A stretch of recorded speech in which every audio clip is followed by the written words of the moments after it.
মাছটা কি করে করছি একবার হলেও দেখুন রেসিপিটা।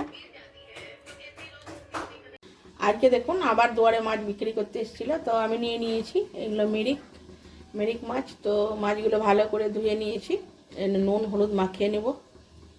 মাছের জন্য একটা মশলা করছি। এখানে টমেটো কেটে নিয়েছি, আদা রসুন কুচি করে নিয়েছি, এখানে নিয়েছি ধনে পাতা, কাঁচা লঙ্কা আর দিব একটু জিরে, নিয়ে ভালো করে পেস্ট করে নেব। তো মাছ দেখুন আমার উল্টে পাল্টে একদম ভেজে নিয়েছি, এবার নামিয়ে নেব। তো দেখুন আমার মাছগুলো ভাজা হয়ে গেছে। কড়াই তেলের উপরে পাঁচফোড়ন দিয়ে দিয়েছি, মাছ ভাজা তেলের উপরেই এবার মশলাটা দিয়ে দেবো। মশলাটা আমার উপরে আছে নুন হলুদ আর আপনার দিয়েছি একটু মিষ্টি সামান্য পরিমাণ মতন সব দিয়ে নিয়েছি, ভালো করে কষিয়ে নেব। তা দেখুন মশলাটা আমার কষা হয়ে গেছে, আমি একটু গরম মশলা দিয়ে দেবো। আমি একটু গরম মশলা দিয়ে দিয়েছি দেখুন, নেড়ে চেড়ে সামান্য একটু জল দিয়ে দেবো। মাছগুলো সব দেখুন দিয়ে দিলাম, এরকম ভালো করে একটু ফুটিয়ে নেব।